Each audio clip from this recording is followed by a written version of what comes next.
Dismantling Global Hindutva. That's the theme these days. That's the theme that is reverberating across the United States. And well, they have been challenged, and how beautifully and how strongly they have been challenged. And to discuss the challenge, we have some very important guests today. And of course, it's Wednesday, and it's Vibhuti Jha, and we have Suhag Shukla ji as well from the Hindu American Foundation. And before we go in, do please subscribe to the channel, and also do please look at our contribution link in the description, where you also have a lot of other social media platform links to follow us. Let's go in.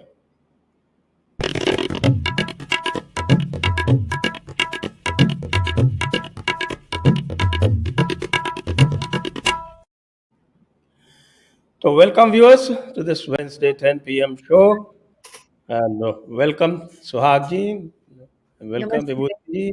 Let me introduce Suhag Shukla ji to our viewers, because you are coming here on Jaipur Dialogues for the first time. And Suhag Shukla ji is a very important member of the Hindu American Foundation.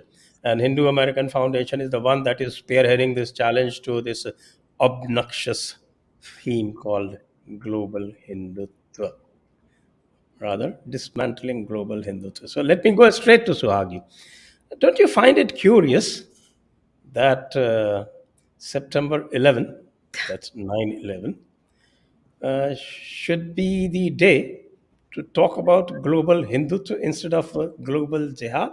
Is it a coincidence or is it deliberate?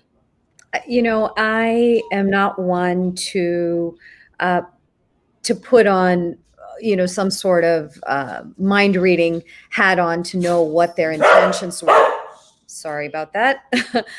But I do think that it was very poorly timed, and in some way, maybe that poor timing is what has drawn global attention to the fact that this is a political event and not a serious academic one.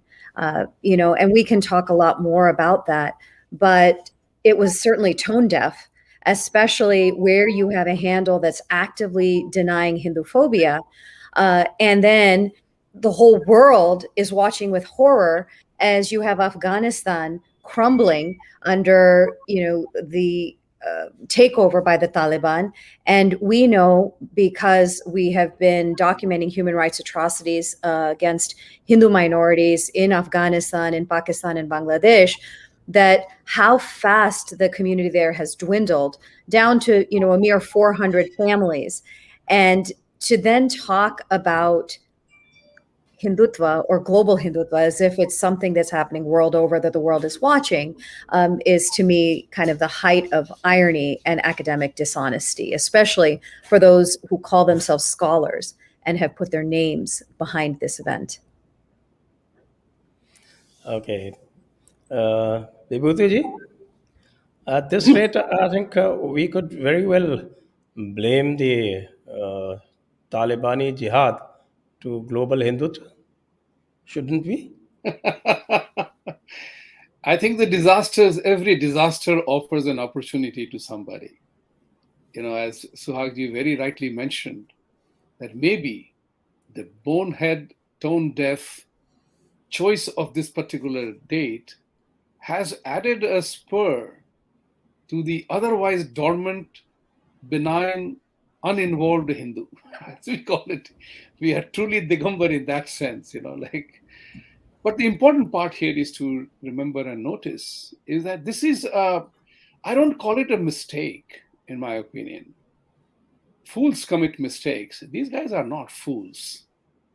But as I always also say, that wise men commit the greatest of blunders. And that's what happens in this particular scenario. I find that a very concerted effort has been made to attack Hindus. We know the reasons why. We can always talk about it and analyze why us, the most peaceful, loving community in the world. We are not a law and order problem anywhere, is it? That's a problem. That's the problem for them, you know. So how are these people doing well, performing well? And because, you know, there is a conversation in the US that Indians earn the highest money here. Yes, we earn the highest because we do the best. Our students do the best here. So what's so surprised about it? Isn't it a merit-driven economy until now, where the wokeism has stepped in? So in my humble opinion, and I would like to all of us to think about it, that it's a diabolical design to destroy Hindus globally. The starting point is America and India, because it's in our societies that they have the freedoms available to indulge in their shenanigans. These leftist Islamist conspirators, they will be sent to hell if they tried similar thing in a Sharia country or a communist country.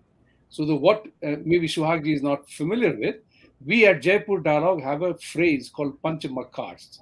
I will leave it to Sanjay ji to explain to you, but Okay. there is another short version of that.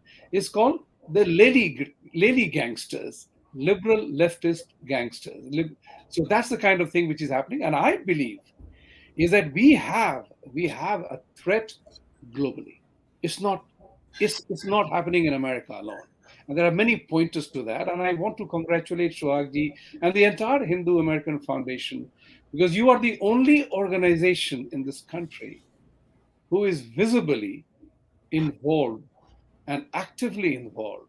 So, you know, it's a very rarity. I've seen Indian organizations of many colors. I wish the most professional, most successful organization called API had jumped in. And Mhm. forget about your tax exempt status. That's what I told India Association of Long Island and thousands of other Indian associations. To hell with the tax exempt status. You have the freedom to ask a question. And you can ask the question of universities where we are sending our children paying precious dollars. What the hell are you doing? Yeah. At least we can ask that. 2 points. I liked the quote that you gave about something about the wise, and now it's already escaped me. But the other point I would say is that hate blinds. That when you are so filled with hatred, and there's no doubt that there are platformed through this event people who are anti-Hindu. They hate the tradition. They hate anyone who proudly professes that they are Hindu. And so perhaps that led to the very bad timing. You know, even if the Taliban had not taken over on September 11th, the fact remains that September 11th saw my country's largest, most horrific terror attack in the history of humanity. So, you know, regardless, you know, that whether they had predicted what would happen, certainly that's a day that we as Americans leave aside for reflection and for remembrance. And that, in and of itself, I think was poor timing. In terms of organizations, I just would like to share a little bit about our starting HAF. You know, in our early days, we started in 2003, and many people said, well, why aren't you the Indian American Foundation? And a lot of people were kind of hesitant to associate with or support HAF because of the word Hindu. That's a whole topic in and of itself in terms of the effects of colonization and how so many in our community have unfortunately subconsciously equated Hindu as being somehow backwards and not Western, not modern, etc.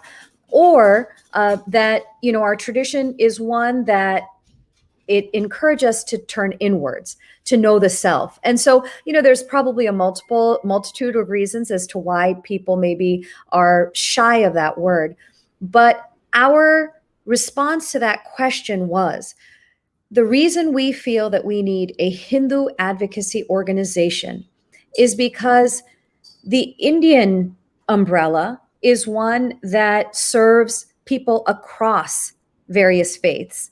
And so when there's an issue that specifically impacts Hindus, Indian organizations have to be aware of their other constituents, even if Hindus are the majority of their organization. Even if there's maybe just a handful of Indian Christians or Muslims, they need to be true to that Indian umbrella, which is one that has for centuries been open to people of all backgrounds and all religions. And so that's why we felt it was important to create an advocacy organization that had a professionalized staff that would look to the issues that specifically impact Hindus.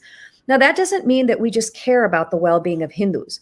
We fundamentally believe that where Hindus are doing well, where Hindus' civil rights and human rights are protected, then all people are flourishing. So I just wanted to take that opportunity to explain some of the resistance we faced early in our days with the Hindu label.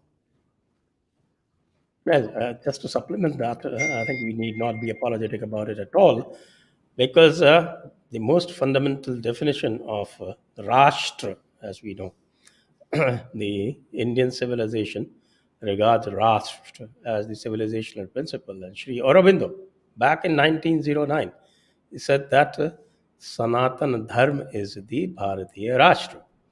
And we should not hesitate in using that equation. Unfortunately, in the same year, 1909, Mahatma Gandhi came up with this Hind Swaraj, which kind of, it is a very wishy-washy kind of a thing.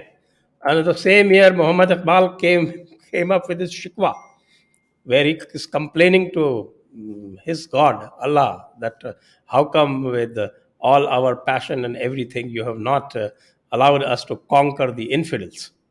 So, three strands, three definite intellectual strands in the same year, and unfortunately, the Mahatma Gandhi strand tried to clash with the Shikwa strand, and it had to lose because it simply lacked conviction.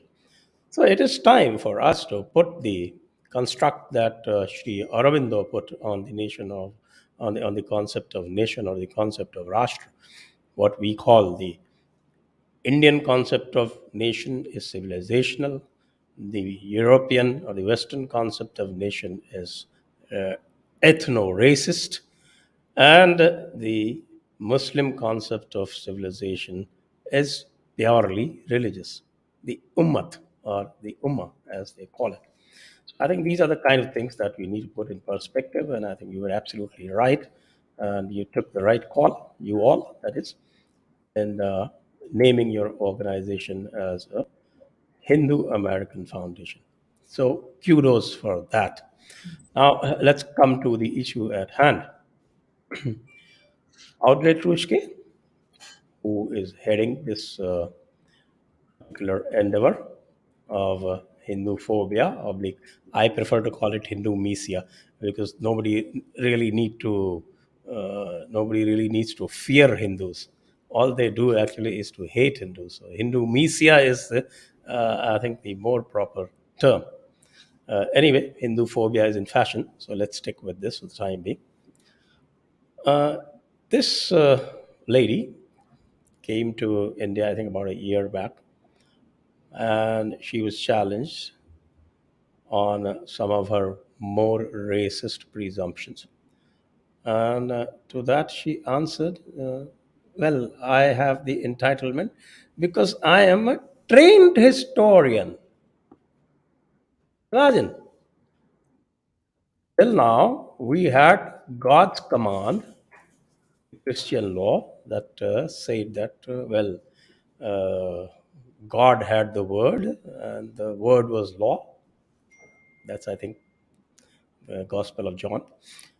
And now here comes someone who transmutes that particular God's command as that, okay, I have training, so I have all the entitlement and I have the right, without letting anybody ask the question, what sort of training? Training from Wendy Doniger? Or maybe even Devadatta Patnaik, I don't know. Or is it from Sheldon Pollock? All of them non-Hindumicists. All of them who are on record wanting to destroy the very foundations, the very assumptions of the Hindu civilizations as we know it for at least 6 or 7 millennia. So, how do we challenge this basic presumption, this very dogma? And this is basically an Abrahamic dogma, the same Abrahamic dogma that lets God discover people and conquer them, and lets the Christian God civilize everybody, and lets the Christian God serve everybody with the white man's burden. That same Christian God seems to infuse this Audrey Truschke, who is actually belongs to a missionary family, belongs to a family of known evangelists, belongs to a clutch of known racists, and she comes and claims the entitlement to write our history the way she feels because she has training. Yeah. I think we need to attack this training bit. So, a couple of things on this. One is that, unfortunately, it's the vocal few in the academy who, rather than letting the content of their scholarship bring them fame, they use the controversy generated by their tweets. And it brings a bad name to the entire academy, where there might be scholars who are doing solid work that is academically honest and is based on, factual documentation that is seeking to improve understanding and not promote some sort of political ideology. That's one thing.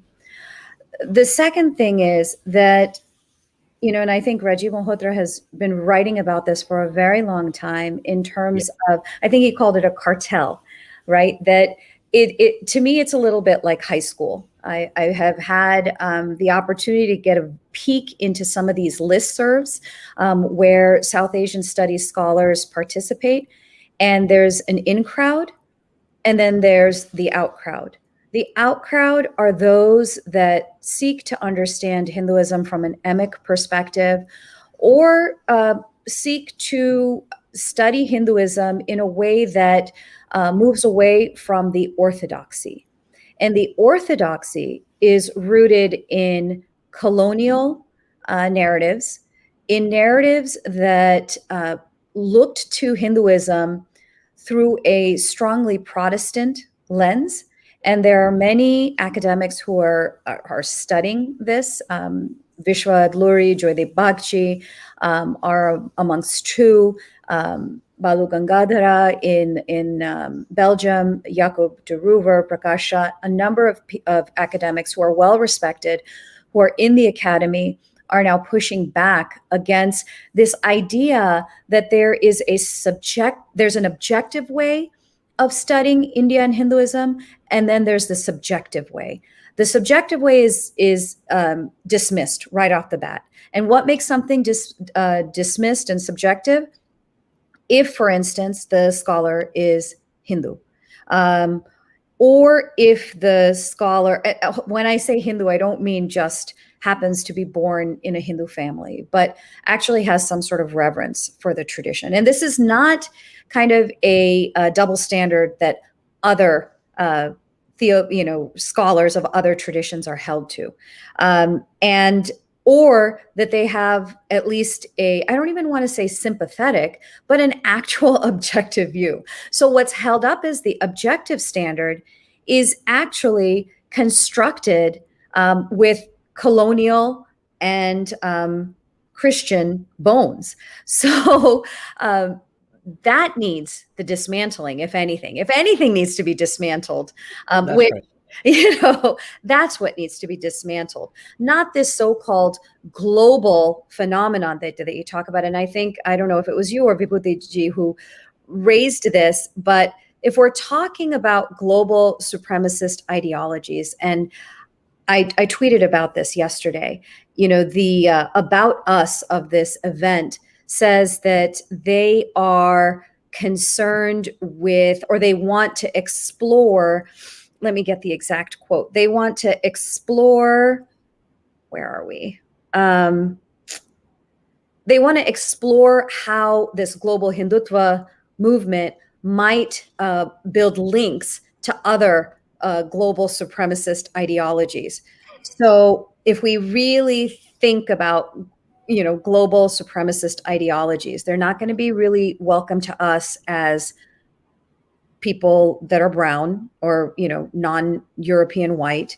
They're not going to be welcoming to heathens, which is what we're considered. And they're not going to be welcoming to infidels, which is also what we have been described as. So exactly which supremacist ideology that we would build links with is something that should make any thinking person scratch their head about. Well, I think the Vibhuti Ji, what do you say? I think it's rather supremacist of us, rather presumptuous and supremacist of us to even say that we can own our own history and we can own our own narrative. Is that very supremacist? Well, the question is very simple. I mean, just to mention to Suhagji that when I was talking about the global threat to Hinduism, I'm not talking about global in the sense that you interpret it, but I was saying that this is an attack which will impact Hindus globally. Absolutely. That's what I'm saying. You shake them in America and you shake them everywhere. As the saying goes, if you are successful in New York, you can succeed anywhere. If you can drive in Kolkata, you can drive anywhere in the world. So that's what I was. No, absolutely. They are trying to create a figment of a global Hindu supremacist movement, and the target is a global diaspora, as if we make up some sort of majority, which we don't. I mean, numbers don't lie. In the United States, people of Indian origin make up 1.2% of the entire population, of which Hindus are a small subset. Right. So how this micro minority that's barely finding its political voice poses some sort of threat without any sort of evidence of violence or anything. I mean, what are the things they're pointing to? That, oh, God forbid, we ask that public school textbooks don't teach about our tradition and us as a people through stereotypes. I mean, how horribly dangerous that is. I mean, it's just, I don't even know. It's just, there's not even words to put around how nonsensical this is. And the fact that these are professors who are, using their platform of influence to push whatever ideologies that they have carried over from India. I don't care. I was born and raised in this country. I do care how it affects me and my children, and that's why I'm fighting this. But if they want to fight an election against the BJP or whatever party, well, go back to India and do it. You don't need to bring your little street fights over here and make it seem like we're a part of it. You're talking about school fights, and that is a very important question, because how they teach, what they teach, the most critical element at this time, and I have had a couple of people call me, are American universities the right place to send our children to spend $65,000 per year only lodging and boarding and tuition? That's too much money to pay to hate yourself and your parents and your country and your religion. This wokeism in America is becoming a dangerous proposition. Do we need to send children to United States? Now, there can be many answers to that, but there is an element of concern that is happening, because we notice that, these group of people, global dismantling Hinduism, they're also even challenging. Why must we welcome these students to come and study in our universities? So the attack is all encompassing. It's not, they are not leaving any area where we can't be hit. They are including everything. And to that end, I am always, involved in, I always believe knowing is one thing, doing is another. So if we were not talking about this today, if we were not doing this conversation today, nobody would know, perhaps, or they would not know enough, perhaps. But because we are talking, people are knowing. So this is a very interesting thing which we go back and forth on, because doing is critical. So what do we do about these kind of attacks? And what I also notice, and I just want to add that, these are not sporadic events. This is not something that somebody got up from his bed and said, okay, let me beat up Hindus. This is a planned attack, very systematic attack. And we are the ones who are reacting. We don't have a response, a preparedness. And I'm glad that under your leadership and HAF, and I'm proud to say that living in this, I met you for the first time in Long Island along with my friend Dr. Bhavani, if you remember. Yes, I do. One of when you just started the organization. So you have scaled great heights, but where are other HAFs in India, in the United States? So a couple of things here. First, I do think that universities need to pay attention to this. I think from what I read, in 2020 or 2021, there were 1.1 million foreign students in the United States. They represent an industry that's valued at $45 billion. So not chump change. The second thing is that 20%, India sends the second highest number of students from all the countries. China's first, India's second. I think I read an advisory that in 2020 or 2021, 200,000 students of Indian origin, or Indian nationals, were enlisting in and enrolling in American universities. There's a financial, aside from the reputational, there's a financial cost here in letting this go without at least some sort of assurance from the universities that they will stand against Hinduphobia in the same way that they stand against Islamophobia, transphobia, xenophobia, anti-Semitism, whatever else, whatever ideologies that are out there that target groups of people on a particular classification, that universities need to put that sort of assurance. I think there's a role for the Indian government as well, because the Indian government is actively in conversation with universities, whether it's an exchange of scholarship, whether it is, providing avenues to Indians to, benefit from our education system here, our higher education system here, which is, world class. That, the government as well as universities need to pay attention. But the second thing, and this is what I think Rashmi Samant, we were on a podcast earlier last week, I think, and she made a good point that when she came under attack at Oxford, for those who may not know, Rashmi had been elected the first Indian woman to be elected as student body president. And then she sustained, just days after she won, a horrible, cyber mob after her by kind of the same sorts of professors and academics and activists from the ecosystem that we see are driving this conference. And she said that her closest support were the faculty in her own department. And she was a STEM student. So I think we need to be careful of not throwing the baby out with the bathwater. That, a university is, yes, in some way it's a sum of all its parts. And if one part is rotting, they need to address it before the rot spreads. Right. But if it hasn't spread, I think we can go to these universities and speak out. I think it's important. And that's another point that Rashmi brought up, that, it's hard to sustain, or it's hard on a personal level to be called a racist, to be called an Islamophobe, or whatever else, whatever other labels, a supremacist that they throw at us. But they're throwing them out so indiscriminately, one, to lose meaning, but second, it's still, once that bell is rung, it's very hard to unring it. So if more of us who are on the receiving ends of these types of false allegations and attacks speak out in unison, it makes their tactic less and less effective.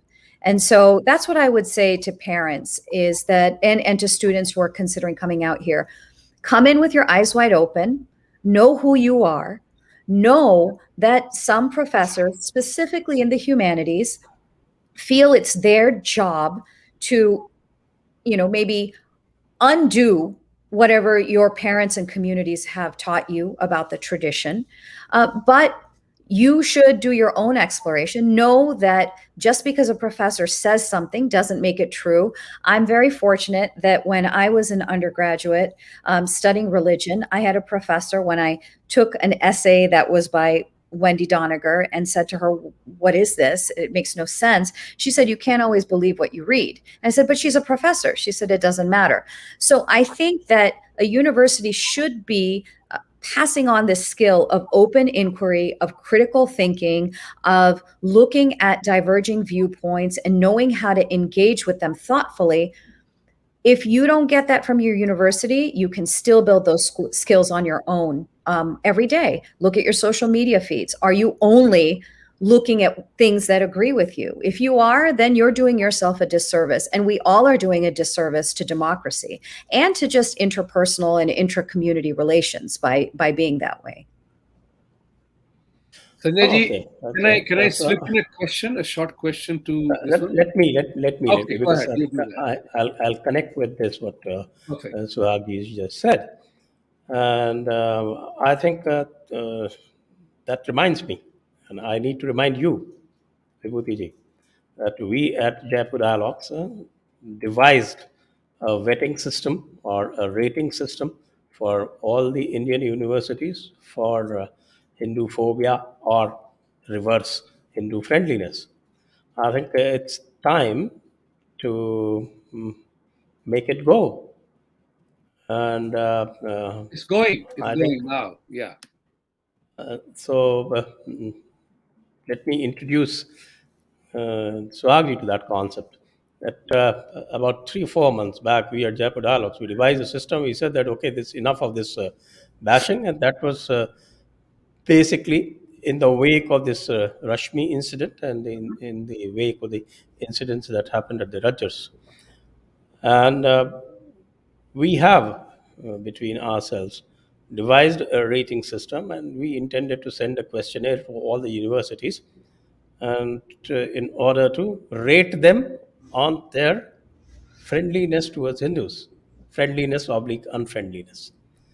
And I think this particular this BGH, Dismantling Global Hindutva conference, I think that should spur us into expediting this.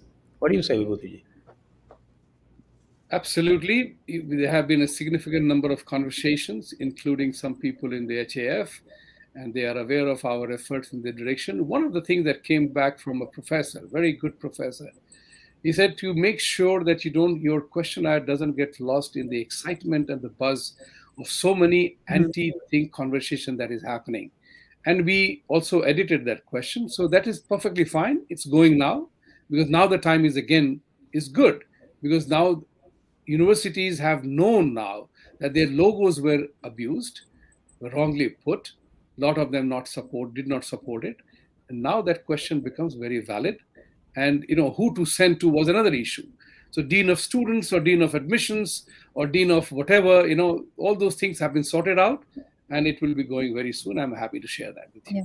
I'll just say that, a list like that should not, I think if it's used, whatever the results, if you get responses, are used to empower parents and students in making a decision, because,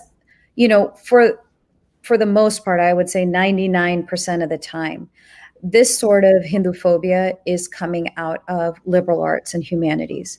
So, but the thing is that it does bleed into a campus culture. So, nothing can kind of work in a vacuum. So I think it's important to keep that context, and that those types of lists are also continually updated, that they also not dissuade a student from going. Oftentimes, and I've said this before, the response and counter to hate speech is more speech. If there is a institution that is allowing a few academics, promote Hinduphobia, then the solution to that is when you're on campus, if you are a chemical engineer student or you're a sociology student, when you go to that university, go in eyes wide open and begin having conversations, find your like-minded people, and be prepared to speak out. It's speaking out alone is, unfortunately, I've seen it happen one too many times where it just isn't effective. But if you're going to go in, if a list like that would better prepare a student, I'm all for it. But I don't think that we should have that kind of be the central decision-making point, or for that to scare us away. Because if we're shortchanging ourselves because, hey, this school has the best chemi program, but they have this horrible English department, well, you've got to balance things, and hopefully that sort of information or that data can let you make that a part of the balance.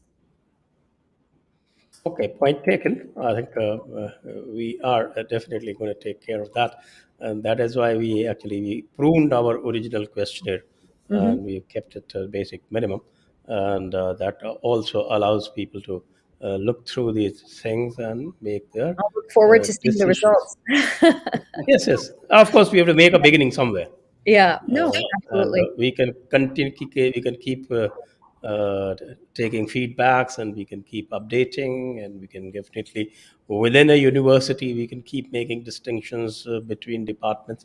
Those kind of things, of course, that will as it goes on, it will get more refined. I am quite sure. That is one. And another thing, that's the supremacist trope that is often thrown at us. There is something generic about being a Yeah, supremacist, and that there is no supremacist ideology in the world that doesn't have a supremacist tradition. So, if you have a Nazi supremacism, then you have a Nazi philosophy, which is well rooted in the German culture, and you have a definite body of narratives that supports that, or that supported that. If you have this Christian supremacism, or you have the Islamic supremacism, it can be very easily tracked down to their books. So when they talk about this Hindutva business as opposed to, that's very interesting. It's opposed to Hinduism. Hindutva as opposed to Hinduism. So where is the locus? yeah. Ekam sat Because vipraha the bahuvavati. basic philosophy, or the basic philosophy of the Hindu Dharma, which for the sake of convenience in the United States we can call Hindu religion, I, in my extensive studies, I haven't found anywhere. In fact, I've thrown challenges with monetary awards attached to it. I have thrown in Jaipur dialogues. There are two major challenges going. And one of the great favorites of the West is to divide India up into races, and they say that, okay, these are the Aryans and these are the Dravidians. So, through Jaipur dialogues, this is another challenge to the American academia or anyone who cares to take the challenge, is that we have an award of rupees 2.1 crores. Please translate it into how many $1 million is that? Vibhuti Ji, quick calculation. So 2.1 crores for anyone who can scientifically prove the Aryan invasion theory, because that's been termed as a theory without anyone ever having traversed the scientific path to a theory. It's never a theory. It's always been a dogma. So 2.1 crores for that, who can prove that scientifically using the scientific methods. If no one Currently, we're claims still it, if no one claims it, you can give it to HAF. Well said. Well said. We could use it. I'm just saying. Maybe we should send this monetary award of I know. Why waste your money? $300,000 or so to Audrey. And a smaller prize. So anyone who says that, okay, that this caste system trope is being used, you can direct them to us, because there is also another challenge to Jaipur Dialogue that says that you prove the theory of what is called that the Varna is birth based. You prove it through any of the scriptures, take 6 lakhs, much smaller. 6 But lakhs yes. is too little for any American to take that. But 2.1 crore is 300,000. Audrey may not have known about it. Here, In his career, she can go for we it. are putting money where our mouth is. And this challenge has been, in fact, this AIT challenge has been on for more than 2.5 years. And nothing has come out of it. I think maybe I'll have to close it. It cannot go on indefinitely. Well, HAF is waiting. I know exactly. HF has to prove it. Before, well, I mean, That is the condition. Because our donors, because I have commitments, and the commitments are linked to the condition that if it is proved, that we will pay. right. I don't have money in the bank. The thing is that this entire issue is a No, good. just let me Oh, finish. yeah, go ahead. Sure. Just 30 seconds more. So my whole thing in this is that where is the Hindutva's supremacist theory? Because I know very well that all this Sheldon Pollock or Wendy Doniger or anyone, all of them, whether explicitly or indirectly, they use AIT to beat us with. And it is here that we have to actually throw this challenge at them. Use your training, you claim entitlement due to your training, and show this, prove this. That I'm trained, just training of any kind. I mean, I think we need to, Vibhuti Ji, we probably need to formulate ratings for trainings also, what kind of training they get. Some sort of a rating for training methodologies. I mean, the use of that language is just a reflection of such sloppy scholarship. I don't even want to put the word scholarship to it. It's just straight up sloppiness. Where you have a tradition where pluralism, religious pluralism, truth seeking on an individual basis of all the paths that are provided to us, whether it's bhakti, jnana, karma, raj. I mean, so many different ways in which our tradition guides us to seek truth. That inherent religious pluralism, what are we going to do as a supremacist tradition? Impose pluralism? I mean, it's just so, it just defies any sort of logic.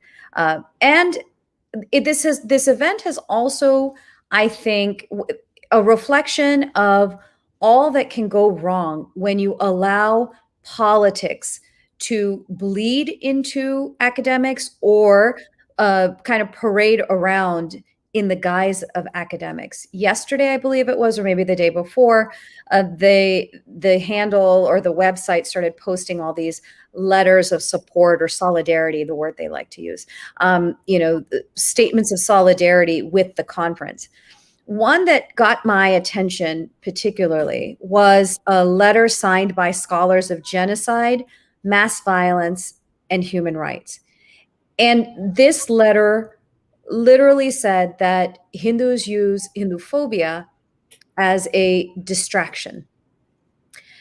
How on earth can someone who says they have a PhD in these topics deny the fact that in the past 50 years, Bangladesh saw one of the largest genocides in modern history, and the vast majority of the victims were Hindus?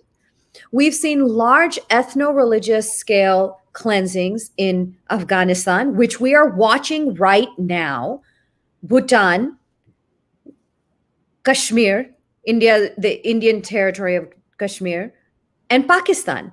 These are all living, breathing centers of grave human rights atrocities. What are these scholars even thinking? One, either they are just indiscriminately signing their name and their reputations and the universities which they are working with away on a political campaign and a political endeavor that has real world implications on an ethnic micro-minority in the United States. Very well put. Very well put. And I think, Vibhuti Ji, we've discussed this situation in the past as well. And this is indeed, as Suhag puts it, this is a political witch hunt. I've seen the list of so-called scholars who are going to speak in this particular conference. And I'm not quite sure of what kind of scholarship these people offer. They can't be scholars. That's the sad part, They're all communists, Yeah. all of them. Yeah. Die-hard communists. Card Anand holders. Patwardhan, Which- Neha Dixit. Yeah, which is fine. Be a communist if you want, but don't pretend that you're engaging in an academic exercise. Right. You're not. Yeah, That's of a course. classic It's a case of political abuse of exercise. academic I freedom. think that's the right approach. We need to show it up as a political exercise. Mhm. This is not an academic exercise at all. And just to update the viewers, either of you too, what is the status of the universities that have explicitly withdrawn? Like Stanford wrote a letter, they said that they don't support it. So what Right. is that status, and what is the status of the logos, and what is the status Sure. of the opposition building up to this? Can you just update this Yeah, before we go to absolutely. the audience questions? So when we first found out about this conference, we knew what the first thing that universities would say was they support academic freedom, which many of them have. And that's awesome. So do we. But I would also like to see universities support academic integrity and academic honesty. So we launched, first of all, we wrote letters to the 41 listed universities, their presidents, their provosts, as well as their public relations staff members, to ask whether the use of the logos on the website of this political event was authorized, and that we wanted clarification on that. The second thing we wanted was some sort of assurance that students who are Hindu or of Indian origin on campus, not just students, but faculty and staff as well, would get the support that they might need as a result of the targeting or hostility that could potentially come out of a political event and the university's name being associated with it. So we initially heard from a few universities saying that the institution as a whole was not associated with this event, and that they were going to request the event organizers to remove the logo because it was not authorized. After, I think we heard from 4 universities within the first couple hours. Giving them 24 hours to respond, we then launched a grassroots letter sending campaign. And I know there were other organizations that were doing similar activism or advocacy. Within 24 hours, and I have never seen an issue galvanize the community the way this one has. Within 24 hours, we had some 10,000 people take action, which translates to about 938,000 emails being sent through our system, which basically broke down our system, which is fine. It's a good problem to have. After that, we switched gears, and because we knew that, look, that means that every single one of those administrators had thousands of emails hitting their inboxes. So they knew the gravity of the situation. In that time, we saw that the Dismantling Hinduphobia Global, the conference website was down. And then the next time it came up, the logos were gone. So even though we only heard from maybe, 4 or 5 at best, we know the message was loud and clear to not just the universities, but also to the event organizers. In addition to the letters, when we switched gears and made it a petition, that petition also within like 24 hours generated another 10,000 signatures. So that those are our numbers. There's change.org petitions. There are other letter writing campaigns. I also know, and we've been working with alumni and parents and professors to raise this issue through their personal relationships that they have with administrators. So I think that overall, the logos being taken down is a win.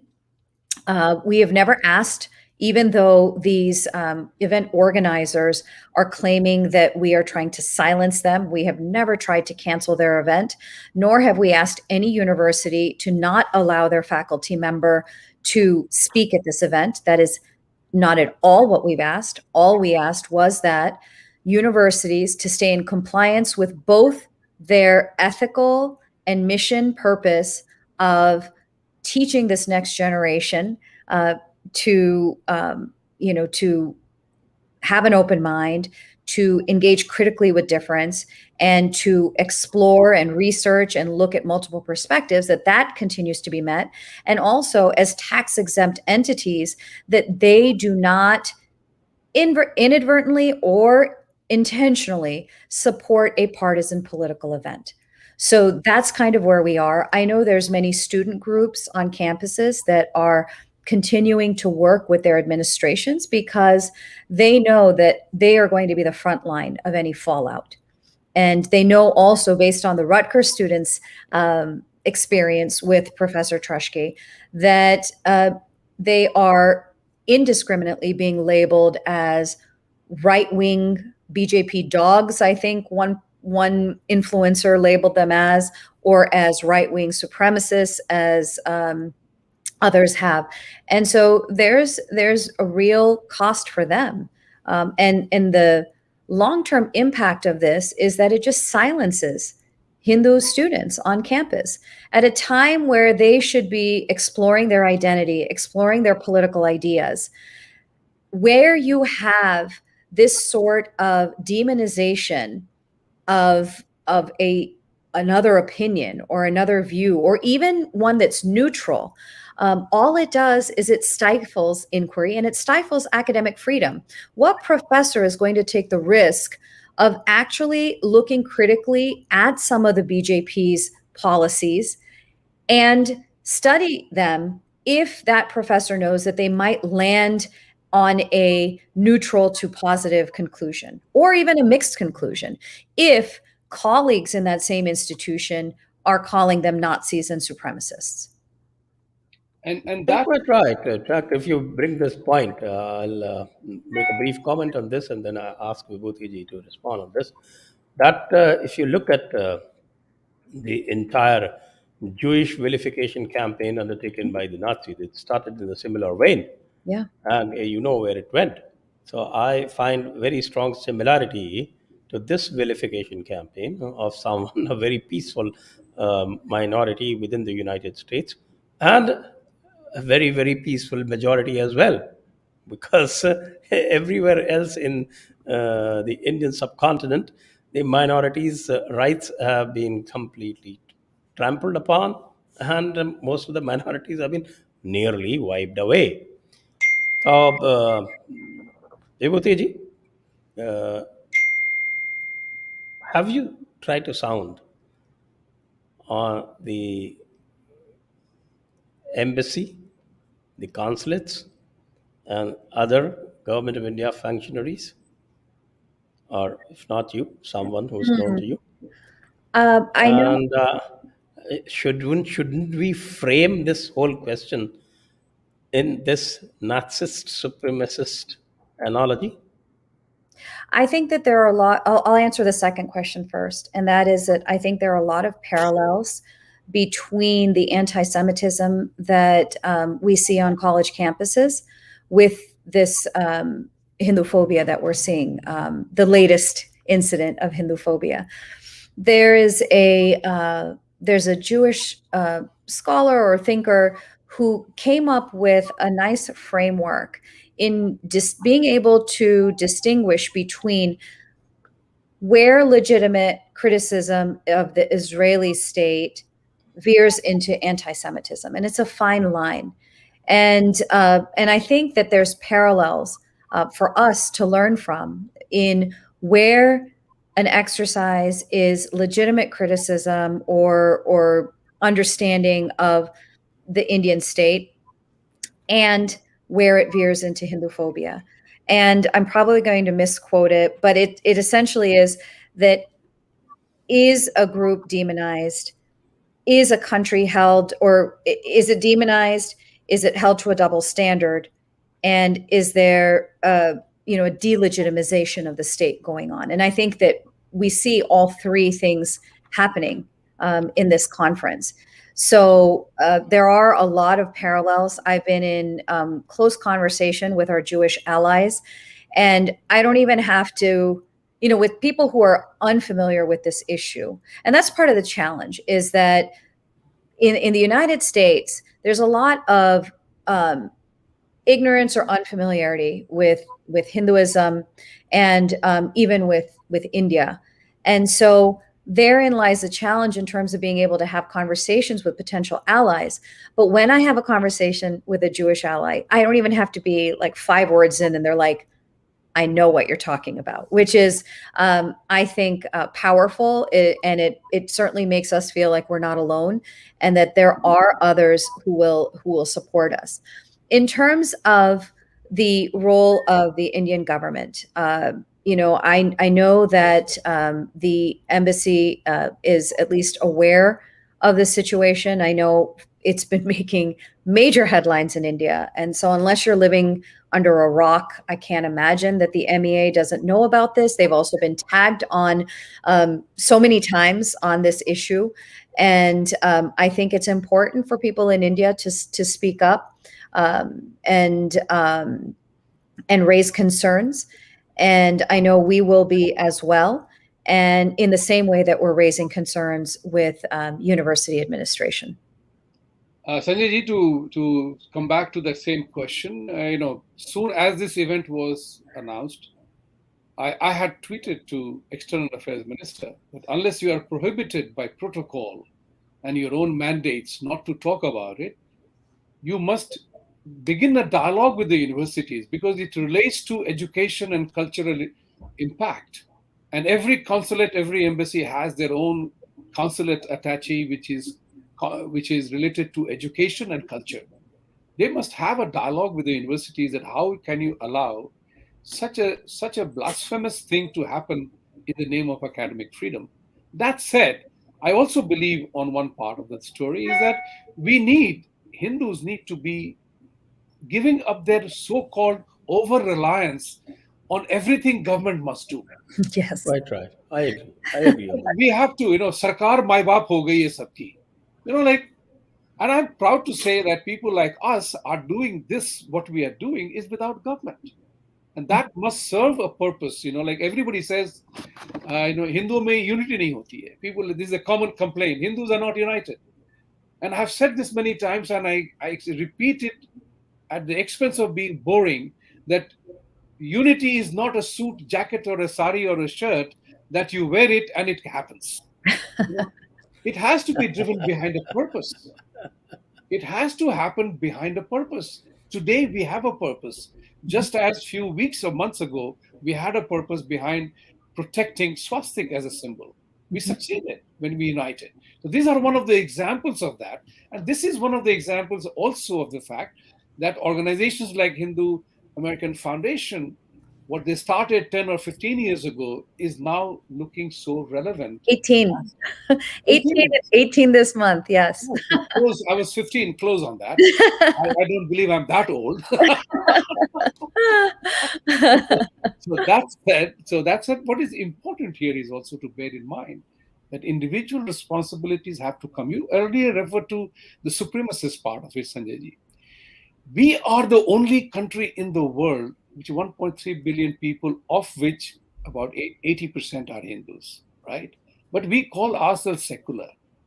We are surrounded by, actually, we are the world minority religion. And we are surrounded by 150 plus countries that are Christian, practicing Christian countries, and 50 plus as Islamic countries. They are branding us as such because I think they fear, they're concerned that our Sanatan principles are gaining more currency, where people are becoming ex Muslims and they are not going to churches anymore. And they are seeing that coronavirus had nothing to do with religion and God did not come to help. People are looking at religion as an organized mafia, that they are forcing us on the concept of fear and ignorance. Now people are losing those fear and ignorance. And that's what is important. And our principles are there. They are scaring them. Yeah. I want to just give a little bit of just food for thought. But I had looked this up maybe a week or so ago, but there's 13 countries where Christianity is the state religion, 28 countries where it's the preferred state religion. There's 27 countries in which Islam is the state religion, and 3 countries where it's preferred, 2 countries that have Buddhism as a state religion, 4 in which it's preferred, and 1 country that has Judaism as a state religion. 106 countries don't have either a state or preferred religion, and India is one of them. And yet, these academics and politicians and activists decided on September 11th to promote an event, a political event, not an academic event, on Global Hindutva. Just some food for thought. I think it will be a good idea to celebrate Osama bin Laden in Rutgers on that day.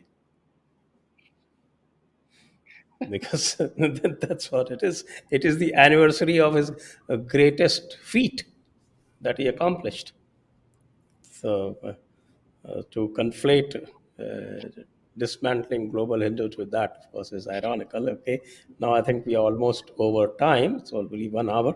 So time to wade into the audience questions. So I request for all the viewers to please like this video, share it around as much as you can, because that's what is going to build the momentum. Also, you please subscribe the channel, my request, and also you can look at the links in the description, including the contribution link.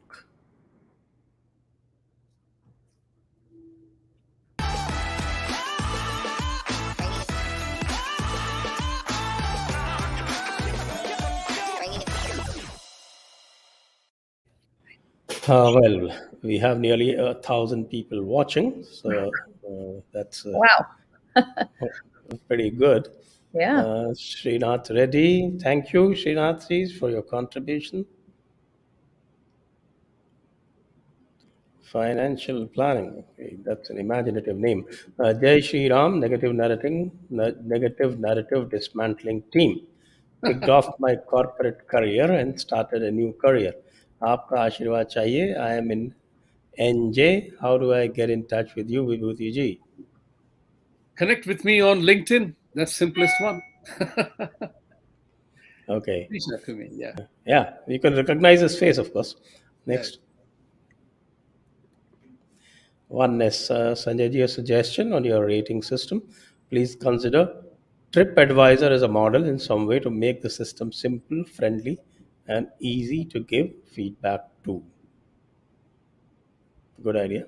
Good idea. And that we have already trimmed the entire questionnaire and also kept it very short, very specific question. The only thing is that want to make sure that in the hullabaloo of all this that is happening, the questionnaire gets ignored.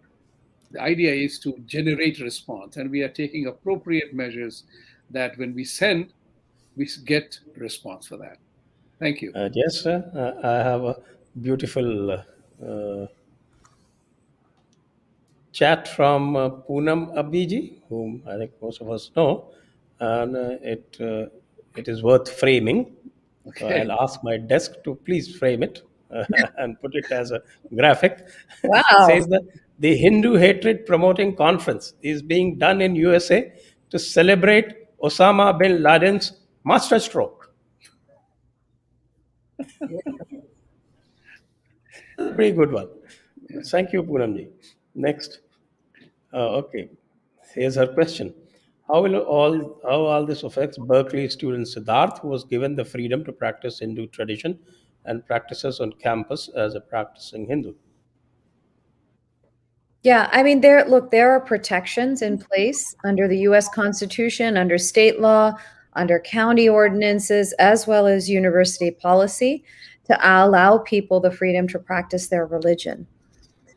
But what conferences like this do, especially with professors who participate in scholar activism, is a more subtle influence in silencing students. Yesterday, we had Rashmi and Professor Lavanya Vimsani on we had a webinar called Dismantling Hinduphobia.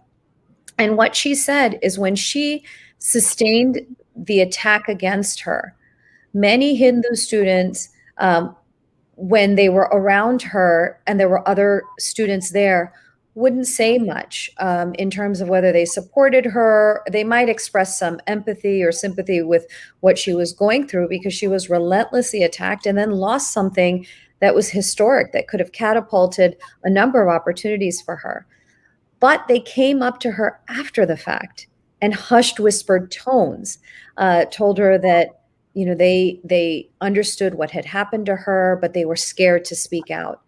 I've had those same types of hushed tones from academics saying, we support the work you're doing. We know it's not fair that you're being mischaracterized, that the Hindu American Foundation is being mischaracterized as supremacist or somehow connected to organizations or political groups in India, even though we are an American entity founded by second generation Hindu Americans. But just know that I support you personally. And so that the false allegations that are made about us on these listservs kind of go unanswered. Where a few academics have stood up against that and spoken in defense of HAF or defense of any particular member of the Hindu community or a movement in the community, they are then labeled soft Hindutva. And the price that they pay is professional. They may not be invited to the more prestigious panels. Their submissions to the American Academy of Religion for important topics may be rejected, or they may not get invited to write a chapter in the book. So there is a cost. So I don't judge for those people who are in these fields. I think it's important that they are supported by the community and that more and more of our kids are encouraged to go into academia because bad scholarship can only be countered with more scholarship. Okay, so next question. Anti Hindu scholars are manufacturing consent so that native Westerners don't empathize when they attack us politically, economically, spiritually, etc. Yeah, True. absolutely. I mean, that's the heart of dehumanization. Right. And it started with their image. We haven't talked about the image, but to have this image, regardless of what your opinion is on the RSS, but they're still individual Hindus, to show a hammer somehow violently tearing them out of the ground is jarring.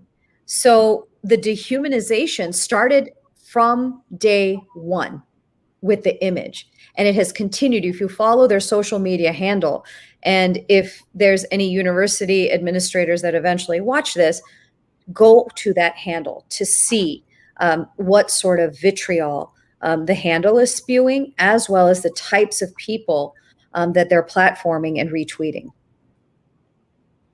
Right. Next one.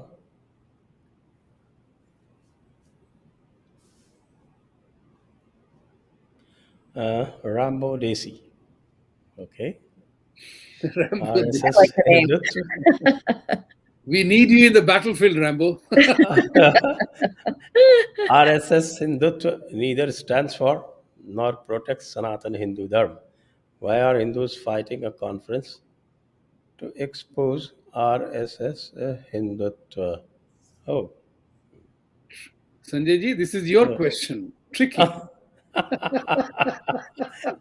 No, it's Considering your rather current love with it's RSS, it's DNA theory. it's a trap. Yes. It's a trap. And, I think the best person to address this question is Suhagi. um, I don't think it's the RSS is just a cover. They are talking about the global Indian diaspora, meaning Right. that they are talking about me. They are talking about Vibhuti Jha. They are talking about your average Hindu American who might think that BJP is a good thing for India. They are talking about the average Hindu parent who thinks that California's public school textbooks is too filled with stereotypes about Hinduism and is ill-equipping all students for a globalized economy. That's who they are targeting. It's not the RSS. It may be the first thing that you see on the cover. It may be what is in the first few sentences, but do not doubt the fact that this is about global, meaning people outside of India, the Indian diaspora, and that too specifically the Hindu diaspora. And that's why, many of these individuals have gone after organizations, including Audrey Truschke. And for those who may not know, she is the defendant in a defamation case that HAF has filed. Her, amongst and several other activists who had worked together to publish lies about HAF and other Hindu American organizations. So no, it's not about the RSS. That's just where they're first trying to point a finger because there's enough negative publicity around it. Wrongful, I would say, that, you cannot paint an organization as a monolith. And, we barely get to hear from the RSS as to what their opinion might be on particular issues. It's always just people talking about it, and not just any person, but we're talking about the American media establishment as well as a few academics.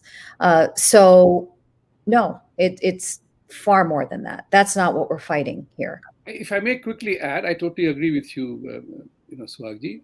The element that global Hindus are being attacked, and they can't penetrate a big country like India. The best thing, they're following Chanakya principle to reach the hottest place through the periphery. And when the entire diaspora gets embarrassed if we don't respond, then obviously the limbs make the body weak. Because which Indian will be proud, which Indian academic, Indian parent would see that pays $65,000 and his daughter comes to US, becomes anti-Hindu, they'll say, "Theek hai. Agar yahi hai to wahi sach hai." That it weakens the basic body of the process it is. So Indians also, Hindus living in India, cannot ignore that. Because it's the body politic. The attack is very well thought out. Because as somebody told me once, we cannot deal with India directly, but we can deal with you. Because we are too peace-loving. And you will give in. Because we generally don't respond to these. So that is the doctrine of peace. Yes. PIECE. Yes, doctrine of peace. Yes. Okay, next. एक ना एक ये राक्षसी Audrey Sanskrit में एक वाक्य रचना नहीं कर सकती और करेगी कैसे? देव भाषा के उच्चारण मात्र से इसकी जिह्वा भंग हो जाएगी। ट्विटर पर इसको मैंने और कई लोगों ने संस्कृत वार्तालाप की चुनौती दी थी, पर ब्लॉक कर दिया इसने। Oh, I mean she blocks like crazy. She blocked me also. Oh, so am I. And even the DGH has blocked me too. Well, so here's the fun. I mean, look, I was born and raised in the United States. And so I don't know many of the Indian politicians, but when this controversy came up and we start seeing some of their names, I tried to look them up on Twitter and I was already blocked before I even knew who they were. So there, there's a good testament to their desire to engage diverse perspectives. And you can presume where I might stand politically, or you can actually talk to me. I prefer the latter, but clearly not everyone is on the same page. Oh yes, I mean, there's a software, I believe, that blocks all the followers of someone whom you block. So if you block, suppose I block you, then all your followers also automatically get blocked. Oh, wow. So that seems to be the one that Audrey Truschke prefers. Next one.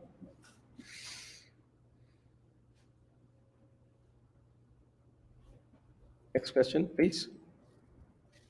Mithilesh Kumar, instead of calling these anti-Hindu activities as Hinduphobia, why we are not calling it a hate crime and attack on religious freedom of a minority? Good question. There are very specific definitions of what a hate crime is under state laws. Every state has its own particular laws, and not every state actually has a hate crime law on its books. What a hate crime does is, or statute does, is that any crime that's already on the books, say assault, battery, murder, if the motivation comes from a specific hatred on the basis of religion, race, et cetera, et cetera. What a hate crime statute does is it oftentimes amplifies the punishment. So there has to be a crime that's committed. Right now, words don't constitute a crime. It comes under the rubric of free speech. Hate speech is free speech, unfortunately, at least in the United States. I know in India there are laws or regulations on hurting sentiments, et cetera, et cetera. I think those are prone to abuse, regardless of where you are on the political spectrum. And so that's how hate crimes work here in the United States. As far as religious freedom, if and when you have to, first of all, have government action.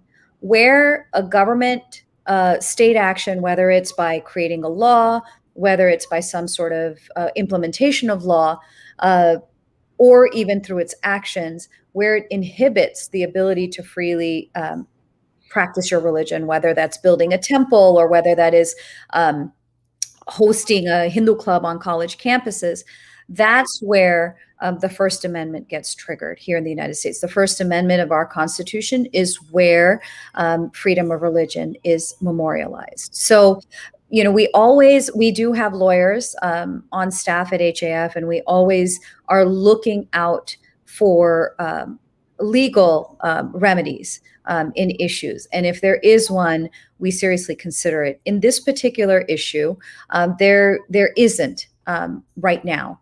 You have a ambiguous or anonymous, rather, handle that is hosting this event. So we don't even know who the entity is. The universities, or rather the departments and centers of each individual university, is being portrayed as contributing or sponsoring. Exactly what that means, whether there's an exchange of money or not, we don't know. But the impact of this is not something that necessarily comes under some sort of legal redress. Okay, so now let's move a little more quickly because we got so many questions that All right. if we deal with them in detail, so that'll consume the whole night for me. So what we'll do now is if there are repetitive questions, then we can simply tell them because we answered it. So let's try and deal with them a little more quickly. Cool, dude. Why should we worry about Hindu phobia? It hints that Hinduism, after a long time, is asserting its ideology and spreading, and left sees it as a threat. Rather than countering Hindu phobia, we should focus more on spreading Hinduism. Yeah, it's a different way of looking at things. Yeah, I like a silver lining thought process. I am a silver lining person.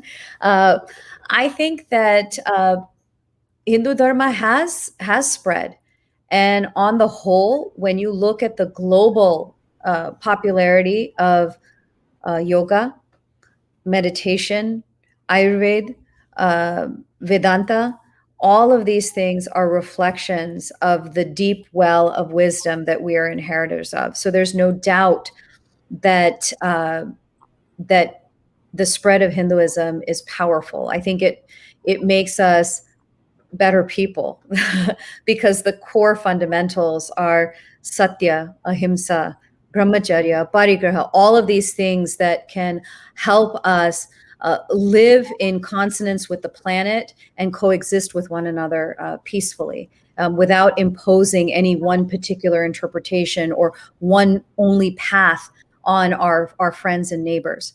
But it is important to stand up against Hinduphobia. While in India, there is comfort in numbers, here in the United States, I know my parents spent a great deal of time and resources in passing on the traditions, the language, the philosophy to us. Communities come together to build Bal Vihars. It's a tremendous amount of investment and care for the tradition because it does provide positive meaning in our lives to pass it on to the next generation. And in the United States, I'd say that the preservation of the tradition has been good, but not great. You have many Hindus in the community who don't know what our philosophy is about and what our core values are about. And so when you have these types of Hinduphobic attacks, it leads to shame or wanting to reject. And oftentimes that rejection is happening without having the full information or having misinformation. And that's why I feel it's important to fight against it. Yes, Okay. we must Very fight good against explanation. Hinduphobia. Quick thing, we must fight against Hinduphobia. At the same time, we must also spread our word. That's Yes. very critical. I Very just might critical. add, Vibhuti Ji, Yeah. we've discussed the Yes. rules for radicals, and we've also discussed the Right. antidotes to the rules of radicals of so the rules of radicals, uh, they need to be addressed in a particular way. So I think we need to remember that once again. Yes, Saul absolutely. Alinsky. Yes. Yeah. Next. Sai B. Namaste, Sanjay Ji and the speakers. Just found out about HAF. Any suggestions on how best to get involved with HAF? Although it is your question, I'm butting in here. Okay. It's time you did bigger publicity for yourself. If the guy is giving, if his guy doesn't know HAF is here, so reach out. Reach out. This is very important. You are doing Absolutely. great work. You can follow us on all the social media out there with at Hindu American. Visit our website, hinduamerican.org. Sign up for our newsletters. Read through our resources. We are at least in the United States, the only organization that has been documenting a number of issues. Specifically, one of the projects that I'm most proud about that we have been carrying on at HAF is our human rights work. We've been documenting human rights of Hindus and other minorities for the past 18 years. Our reports are cited by the US Congress, even by the US Commission on International Religious Freedom, which is a topic in and of itself.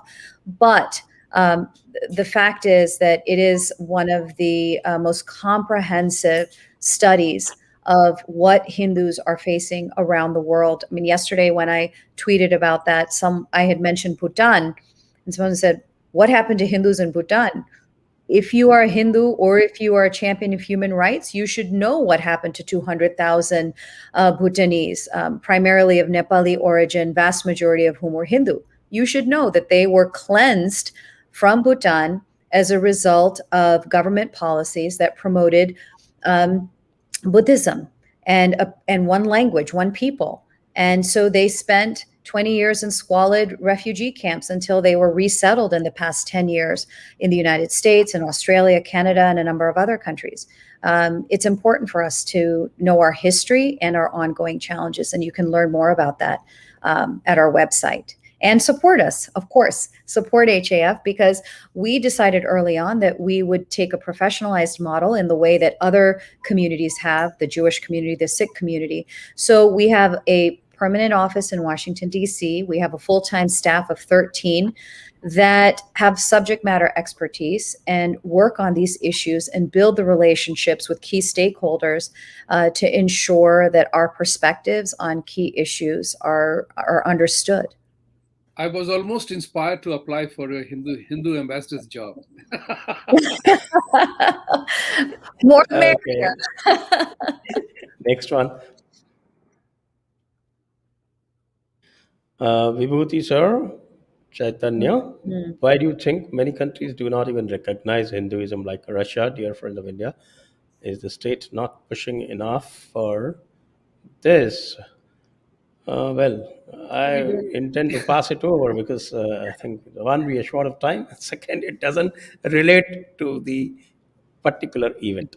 Vinay Tiwari, I'm happy we have now Hindus proud of their heritage in USA. I used to find myself alone here in USA. Great, Vinay Tiwari ji. That's You're not wonderful. alone. You're not alone. Not alone. Poonam Babi, what kind of threat are Chatti Dhari Danda carrying RSS doing to instill such mortal fear in the Western Abrahamic religions and conkeys? Well, I think it's been partly explained already. What the kind of. I think there is only one reason for that, because there is only one organization. There are not too many Hindu organizations. This is the one. And it has been in history for a very long time. कोई मारने के लिए कोई और नहीं है तो RSS को मारो. I think that, pick on Yes, somebody. and of course, I also fault the RSS for becoming too apologetic and too defensive. They should actually take these people head on and not be defensive. Defensive mindset doesn't help anybody. In any case, if you're going to be branded as supremacist, at least counter the charge. Next. Or say you're supremely pluralistic. Oh yes, that's a good term. I like that term. You heard it from the lawyer. I insist that you have your religious freedom. I insist that you have dignity. How about that? Absolutely, yes, a good one. A very good line to take. Shishir Shetty, how do we equip Indian American parents and their kids to face these issues in the US university? Most Indians here seem very content and complacent. I think Suhag ji laid out the complete line, so I would not let her repeat it. Yeah. I'll just really quickly, I'll just say that you have to always engage in conversation beyond even this issue. Our kids are facing a very different world with social media and everything else. And I am a parent. I have a 23-year-old and I have a 19-year-old, or soon to be 19. And it's not, we have to change the mindset of talking to them, but talking with and listening. I think those two things are very important as parents. Okay, next. Mitul Panchalit may sound conspiracy theory. But this event is not an isolated aberration, but a greater global coalition to create a new world order and capture India. Of course, they've been trying to capture India for the last 200 years anyway. So if there is one more attempt, we don't mind. So let them try. We will. In this globalized world, they will face resistance. Next.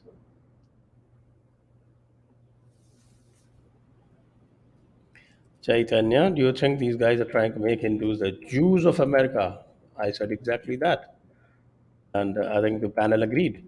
Are all these conferences alarming bells as they're similar to how Hitler demonizes? I think we discussed this, didn't we? We discussed it, yeah. So exactly our thought, Chaitanya. Next.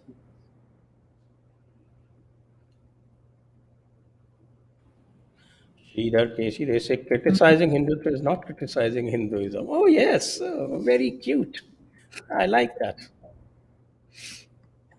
It wouldn't be if I think on their website they define Hinduism as contested, contradictory, and rightfully criticized for social inequity or inequities in India. That's Hinduism.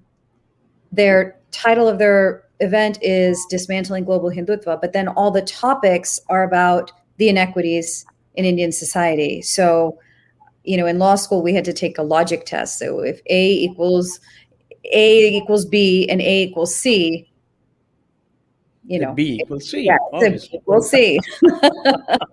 There's a very simple test for that, and we can ask them, what about universities and you organizing dismantling global Islamic terrorism? Let's see what happens on that. The religion of peace will be jumping with No, I think intention. the better idea would be to display and say that, okay, we celebrating Osama bin Laden master stroke 9/11. That would be a good idea. I'm going to do that, I think. And it was a master stroke because 20 years, millions of dollars, Oh, we yes. handed back Taliban to them. Oh, yes. It was a master stroke. No, he's a genius.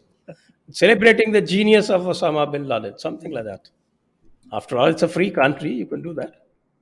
Maybe in India, I'll get arrested, but either they say okay, this is done. Mithilesh Kumar, missionary schools in India, which are a preferred choice of Indian elite, is every year producing graduates with no respect to Hinduism. You would be surprised, Mithilesh ji, that now the what is called schools like Saint Tulsi School or Saint Gandhi School or Saint Hanuman School, they outnumber the missionary schools by 100 to 1. So don't blame the missionary schools alone. Uh, just blame the mental slavery. The deep colonization that has happened. Yes. Yeah. Next. And a reliance on the government and everyone else. It's our responsibility as parents to teach our kids. There's a beautiful Gurukul model which is really taken off. If you know about Agastya Gurukulam, Mm. Praveen Kase, Patram Pushpam. Thank you, Praveen ji.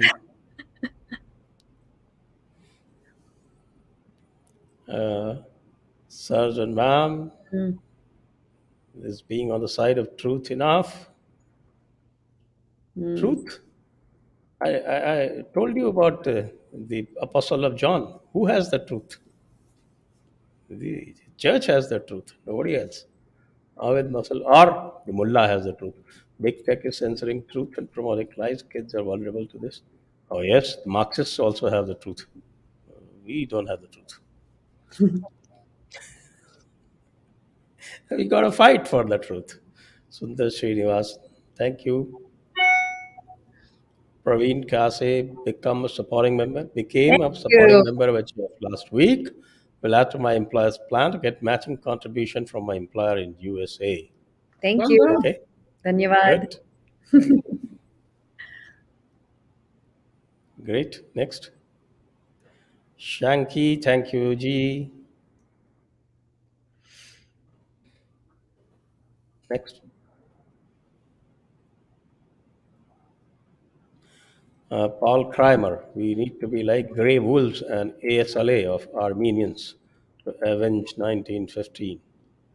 Actually, I just, our director of public policy is of Armenian origin, and he worked with some of the leading advocacy organizations here to have what happened in Armenia to be recognized as a genocide. So we're really proud to have him on our team.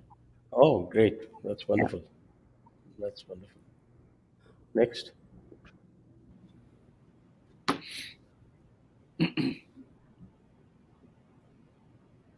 Arjun, Hindutva will lead to Hindu OBC Dalit empowerment. Yes, sort of. Yes. I agree with you on that. Next. Shanky, what can Hindus working in tech in Silicon Valley do to spread awareness of Hinduphobia without being labeled as fascist or getting fired? Reach out to us at info@hinduamerican.org and we can have a conversation. And this is an important part because Santa Clara County has passed something like the caste basis part of it. I was totally shocked that in Santa Clara, with the presence of so many Indian techies and bright guys making good money, how they cave into these kind of things, I do not know. We are not able to muster enough courage. I know about how HAF participated in those deliberations. So it hasn't happened yet. It hasn't happened yet, but there was a proposal that the county was, and not just Santa Clara County, the entire Cal State Correct. system. So this is, it's really reached a fever pitch. But as I've told many people, that I think a sleeping bear has just been awoken. Right. So. Right. Okay, next question.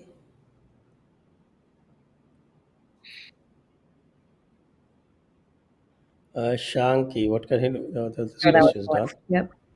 Vibhuti Jha, should we come up with dismantling global American leftist liberal hegemony? Well, my mind is set on celebrating Osama bin Laden's masterstroke on 9/11. I will do that. And I think Vibhuti Ji is inviting me to a talk. I will start that talk. I am warning you by celebrating Osama bin Laden's great legacy. But you will have a big supporter in Ilhan Omar and Tlaib, so be careful about that. And we should distinguish between leftist and liberal, because many of us are liberal, but not leftist. That's a contradiction in terms, but then we have this term called Panchamakkar. That's 5M. Mm-hmm. You know Makkar? No, explain it to me. Okay. Makkar is basically a hypocrite. Got it. Makkar, the 5 hypocrites. And who are these 5? That is, we call them Mullah, Marxist, missionary, Macaulay Putra, sons of Macaulay, sons and daughters of Macaulay. And fifth is media, of course, media. And then we give the nuance, the Lutyens variety. That is the English media, basically. Aniruddha Ranadive, what can we do to abolish caste system in Hinduism? Well, that's a Marxist fascination. So bring in, maybe ask China to occupy India. Well, that's what can be done. Otherwise, that's a choice. How can you force these kind of things? And see the result of what is happening in these, whatever has happened. It's only strengthened it further. And its benign characters now become a malefic character. Ramakumar Amrutavakula. I did my part of financial contribution to HAF and spread the word to all my friends. Thanks for all good work JD and HAF doing. Thank you, Ramakumar ji. Thank you. Thank you. Next.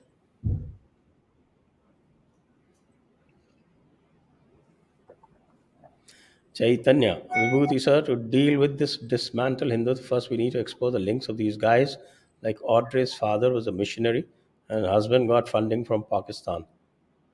Thoughts? I think that's already been done, isn't it? It has been done a lot and people know about it. The question is again that this message must reach out. So we have to continuously be on the money, if I may use that slang here. It doesn't stop by saying once. It has to be conveyed repeatedly in many forums. So, you are right. Absolutely can't disagree with you, agree with you that we have. And yes, the Pakistan part is very well known here. I mean, there is a particular journalist, I won't name her here, who did a wonderful program in which she said that why the military dependence on Pakistan is because so many of them spend time, including Audrey, in certain establishments in that country where they inculcate, brainwash, and make them part of the whole process. So yes, we have to, when we find anomalies, talk about it. Let it be known. Let it be seen. All right. Next one.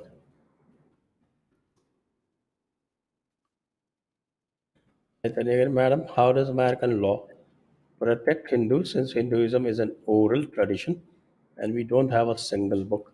How do we justify our beliefs to us law, to US law? Yeah, that's irrelevant. You just have to have a sincerely held belief in something. So, uh, if there is a situation where someone is alleging a violation of their religious freedom, uh, the courts cannot come in to weigh in on whether the particular practice or belief is legitimate as long as it's sincerely held. So it doesn't matter if we don't have one book. It doesn't matter if we don't have a single founder. Those things that's just inherent to our wisdom tradition. Okay, next one. Dangal, Suhag and Vibhuti Ji, we have Hindus like Sundar Pichai and Satya Nadella. Why can't these people be vocal about this situation? Secularism, much. Good question. Yes. I hope they're paying attention and they do lend their voice because they are very well placed to add kind of rocket fuel to the chorus of voices that are already out there from the community. But I would put it this way, adding to what Suhagji has said, that, Sundar Pichai and Satya Nadella are the marquee names of the successful Indians in this part of the world. But the tragedy of amongst us Hindus is that the moment we reach a position of a high office, we become more secular against Hindus, and to prove our secular credentials. That's the sad part. So, I totally agree that these people must support the cause that we are standing for, that they are there because they were part of the merit-based system, not a caste-based system. They are there because of the fact that they believe in their upbringing. That these two are big names. They have gone to India, hugged Mr. Modi, talked about their heritage, and some of them have talked about openly that their Hindu heritage has framed their reference point. It's time for them to speak up. Just as earlier I had mentioned that organizations like API, a professional body of physicians of Indian origin in this country, they are recognized as professionals. They're doing a great job. They must convey that they are unhappy with these trends and these machinations that go on in the name of academic freedom. That's not what America is. mhm. And they must speak up. Staying silent, you know, Sanskrit में कहते हैं ना कि मौनम सुकृतनम लक्षणम. When you stay quiet, you give consent to the nonsensical, the malarkey that goes on. Okay, next.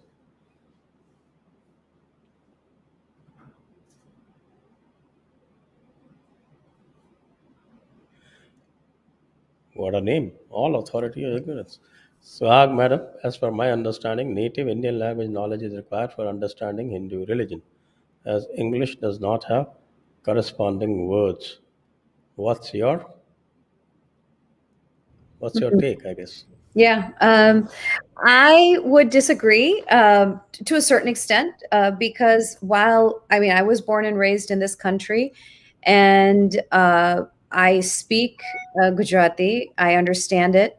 I can read and write it, maybe at a third grade level, and can make out Devanagari as a result of that.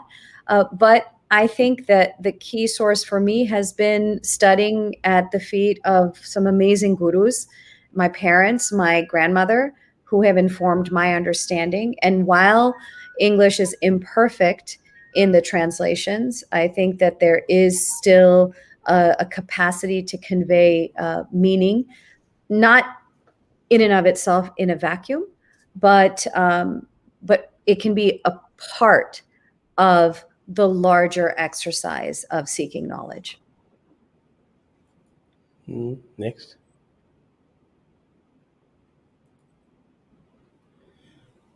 Mithilesh Kumar, I appreciate the great job being done by HAF, Suhagji, Vibhuti and SD. Can HAF not encourage Hindu temples of USA, which are flush with funds and have enough affluent donors to can we have the next sentence, please? have enough affluent donors to launch programs which can create positive image of Hindus Yeah. among anti-Hindu catchment areas. We do work with many temples, and so I see all of our roles in the larger Hindu ecosystem as one that's supplementary. So, hosting, we have something called our Dharma Ambassadors Program, which is intended to empower people to be able to take kind of a very complex, ancient tradition and how to convey it to the average American, how to convey it to a school teacher, how to convey it to an employer or a colleague.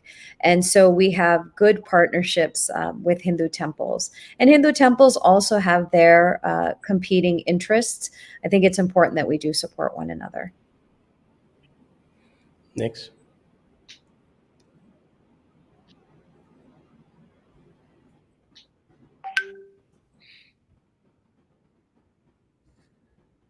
Rameshwar Reddy, we want to know whether HAF believes in Aryan invasion theory. If answer is no, what steps are they taking to counter it? Well, they have a very simple recourse available. If they believe in it, then they can come to JD I'm going to and come get the money. get the money. No, again, you can visit our website and take a look at all of the work that we've done in textbook reform, because U.S. School textbooks, India and Hinduism are taught about anywhere between 6th grade and 9th grade, sometimes 11th and 12th. And there, in many of our textbooks, similar to textbooks in India, the Aryan invasion theory is presented as fact, not even as a theory. And so we have been actively pushing against that for as long as our existence. So in California and Texas and Virginia and Maryland and a number of other states where we have worked on textbook reform, it's something where we are actively engaged in ensuring that textbooks provide students the range of theories, because we don't know, at least from an academic exercise, what the history, the origins, or anything are, in terms of what inspired these people, who else were they engaging with. All of these things, I think, are good academic questions that people should explore. And that's what we want to convey in the textbooks, to say that no one knows for certain. So don't present one theory as the theory, especially one that's been debunked. Okay, next.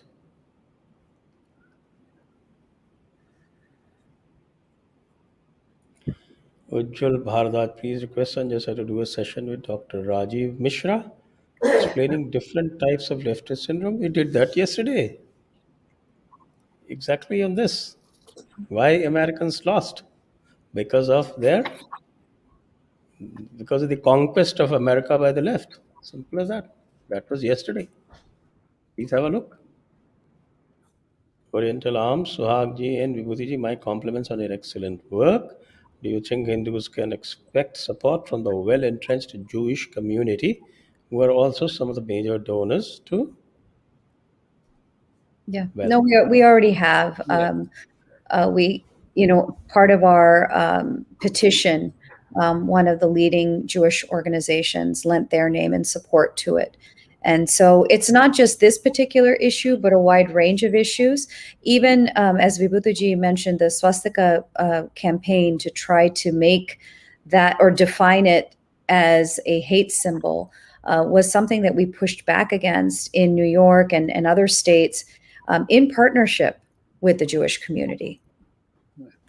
okay. The only thing that happens is that, unfortunately, the trust deficit with the Indian government, though on a very fast footing, working out very well, there it always stays the political element, that at what point in time this elephant called India will stop doing things for political considerations, if you know what I mean. But in the US, they have no problem with dealing with us, and we get along very well with them. Yeah. Next. Amit Sharma, hello Sanjay ji. I'm a great fan of your unbiased reviews and observation. This is an off-subject question. You're not taking off-subject question. Please see if you would like to take it. You have wonderful hair. Oh my God. Right. You have a Well. different kind of a fan here. You have a fan. Okay. Next question. What is the question? Is Are it they real? real? अब आप बाल खींच के दिखाई दीजिए अब. Looks like दिखाना पड़ेगा. No, last time both Satish Sharma ji and I complained that you always comb before the start of your show to make us make us feel jealous. It doesn't matter to me, but then go ahead. That was funny, very funny. Deep kill. Any moment of Hindus laughter is unite. welcome. Deep kill. Hindus unite only when a minority, as in this situation, whereas Islamists unite in every situation. Oh, really? Why don't you look at Afghanistan? How wonderful that unity is. What can be done to undo this, please? Well, there cannot be one omnibus solution to this. I'm sorry, Deepji. I think we have to look at situations from situation to situation. Next. Because I think the number of questions are breaking all the records for Wednesday. Sachin Dev, Hindu activists in India should learn from HAF as to how to fight sophisticated narrative battles and not just raising slogans. I agree. That was a good one. That's a good one. I I think agree with that. the key is responding, not reacting. That's It's right. a That's my favorite thing. yeah. We always end up reacting. We never respond. And I always believe that you respond only when you have knowledge, ability, and Yeah. create the capability to do so. Otherwise, तलवार भाजना तो बहुत आसान होता है, मारना मुश्किल होता है. You have to learn And how to use it. and our tradition supports it. We have not concepts like vivek, vichar, vairagya. All of these things should instruct us and inform us in responding and not reacting. Right. Right. Okay. Next. Satya, thank you. Shanky, does HAF have an office in California? I make donations every month, but how else can engineers get involved and help HAF apart from donations? Yeah, we have a very active chapter in Silicon Valley. So if you reach out to us at info@hinduamerican.org, we can put you in touch with it. The pandemic has obviously reduced the number of meetings and things like that, but there are ways to engage. And somehow California seems to be an epicenter of a lot of our work these days. It was in the beginning with textbooks and our lawsuit against the State Board of Education there many years ago. But we welcome your participation in California. Next. As per calculation of Prashar Tratiya Kal, it is assumed it will be end of Islam of Abramus 2024 2048. I think I'll be around till till 2048 to check on your prediction, Rishi. Maybe. Next.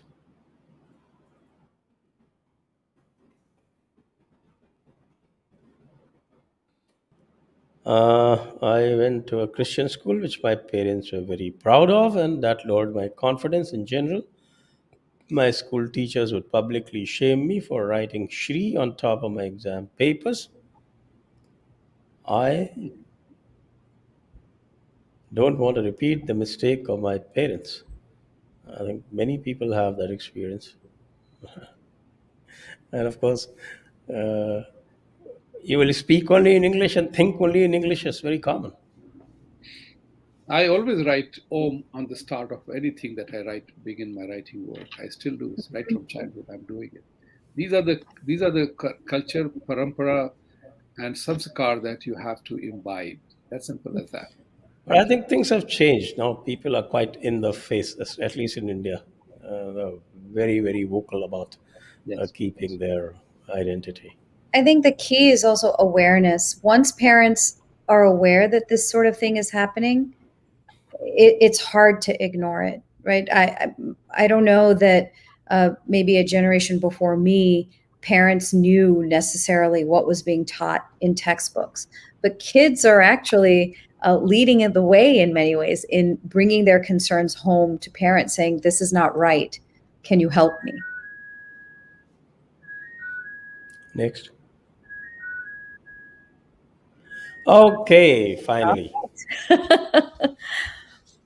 So thank you all viewers. Thank you, Thank Suhag you. ji. Thank you, Thank you, Suhag. Vibhuti ji, Thank for a you. wonderful discussion that we had. And Thanks for I hosting me. think, It was a great conversation. oh, Thank you. most welcome. It It was was our very pleasure. wonderful. Wonderful. Oh, it is your Oh, dog. So, And that's my dog telling me you've talked enough. yes. Time for a walk. yes. Okay. Bye bye. Namaskar. Take care. Namaste, namaste. Jai Hind, Vande Mataram, Jai Shri Ram. Yes.